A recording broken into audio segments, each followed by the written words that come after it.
Un froid s'est installé dans les relations entre le Mali et la Côte d'Ivoire.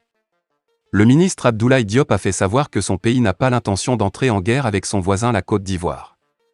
Cependant, il a annoncé que la justice malienne était au travail en ce qui concerne la situation des mercenaires. Ce qui s'est passé entre le Mali et la Côte d'Ivoire. Le 10 juillet passé, 49 militaires ivoiriens des forces spéciales ont été arrêtés à l'aéroport international président Modibo Keïta Sénou. Ces derniers ne présentaient aucun ordre de mission en plus d'avoir dissimulé leurs fonctions. Les autorités maliennes ont donc approché leurs homologues ivoiriens pour connaître la raison de cette présence. Le président Assimi Goïta, selon son premier ministre Choguel Maïga, a téléphoné au président Alassane Ouattara pour connaître l'objet de la présence de ses soldats sur le territoire malien. Le chef de l'État ivoirien aurait affirmé ne rien savoir de la présence des éléments des forces spéciales ivoiriennes à Bamako. Choguel Maïga a lui-même sollicité le premier ministre ivoirien Patrick Achi pour recueillir sa connaissance du dossier. Là encore, Patrick Achi aurait nié toute connaissance d'une mission de soldats ivoiriens au Mali. Le ministre de la Défense du Mali aurait fait de même auprès de son homologue ivoirien sans plus de succès. Le chef d'état-major des armées maliennes a lui aussi sollicité son homologue ivoirien avant que le patron des services secrets maliens ne fasse de même auprès de son collègue de Côte d'Ivoire. Face au déni, Bamako décide d'arrêter les 49 soldats ivoiriens. Puisqu'aucune autorité ivoirienne ne connaît l'objet de cette présence de soldats ivoiriens à Bamako, il a été décidé leur arrestation sous le qualificatif de « mercenaires ». Ce n'est que 48 heures après l'arrestation de ces soldats ivoiriens que les autorités militaires de Côte d'Ivoire ont justifié leur présence au Mali. Selon Abidjan, ces hommes sont au Mali pour assurer la sécurité à la base des NSE allemands. Abidjan commettra ensuite l'impair d'exiger leur libération immédiate, là où des excuses publiques ou un travail diplomatique auraient permis d'arriver plus rapidement à une issue heureuse. Les explications de la MINUSMA qui enfoncent la partie ivoirienne. Les autorités de la transition ont demandé à l'ONU des explications sur la situation des détenus militaires ivoiriens taxés de mercenaires. Dans son explication, l'ONU répond. La MINUSMA note que les éléments ivoiriens ont été déployés à Sénou, Bamako, pour assurer la sécurité à la base des NSE allemands dans cette même localité, au lieu de Tombouctou, nord, où est basé le contingent ivoirien de la MINUSMA. La MINUSMA, dont le porte-parole a été expulsé du Mali suite à des tweets jugés sulfureux par les dirigeants maliens, fait savoir qu'elle n'a pas connaissance d'un contrat entre l'Allemagne et des tiers pour la protection de la base allemande de NSE. Lors de sa visite en Afrique du Sud le week-end dernier, le président Alassane Ouattara avait invité l'ONU à faire la lumière sur cette affaire. Maintenant que cette lumière est faite, le ministre des Affaires étrangères du Mali, M. Abdoulaye Diop a pris la parole pour faire connaître la position de son pays. La déclaration du ministre M. Abdoulaye Diop sur l'affaire des 49 soldats ivoiriens. L'arrivée de ces hommes en uniforme de Côte d'Ivoire sur notre territoire national le 10 juillet nous a tout pris par surprise. Je salue la mission qui a fait l'effort de transparence en répondant à beaucoup de questions que nous avons soulevées. Mais je crois que cette question a été aussi un réveil brutal pour le Mali. Un réveil brutal parce que nous avons pensé qu'un détachement de forces étrangères ne peut pas arriver sur le territoire malien sans information préalable, sans accord du gouvernement, sans pouvoir communiquer la liste de matériel. Les 49 soldats ivoiriens ne sont pas une troupe onusienne. Nous comprenons que ce contingent n'a absolument rien à voir ni avec les contingents réguliers des Nations Unies, ni avec les éléments nationaux de sécurité qui sont indiqués ici et là. Dès lors que cette présence est jugée illégale, elle est attentatoire à la souveraineté de l'État malien comme à la sûreté de l'État malien. C'est pourquoi un certain nombre de mesures ont été prises. Je crois que la façon dont ces choses se sont passées, et vu que la Côte d'Ivoire a indiqué qu'elle était venue sous couvert des Nations Unies, a suscité beaucoup d'interrogations et beaucoup d'appréhension de notre part.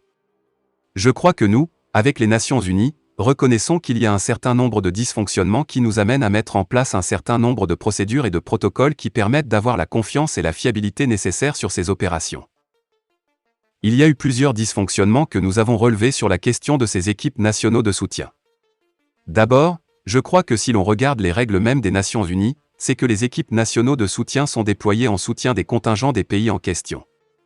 Et les contingents ivoiriens sont à Mopti, ils sont à Tombouctou et là ils sont déployés à Bamako, ce qui est une première entorse que nous avons soulevée. La Côte d'Ivoire n'aurait pas de contrat avec l'Allemagne pour les 49 soldats ivoiriens. D'après les informations qui nous sont parvenues aussi de la part des Nations Unies, il se trouve qu'on n'a pas d'informations sur le lien contractuel entre le contingent ivoirien ou les soldats qui sont arrivés et la troupe allemande.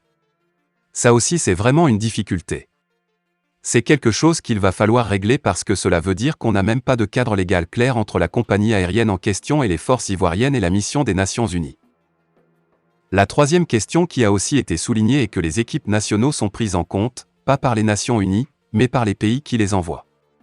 Dans ce cas de figure, on se rend compte que cette force est payée par une partie tierce. Même une société privée. Même s'ils étaient payés par les Allemands, je crois que ceci constitue une entorse par rapport aux règles des Nations Unies. L'autre question est que je crois qu'il y a aussi un certain nombre d'éléments et de formalités.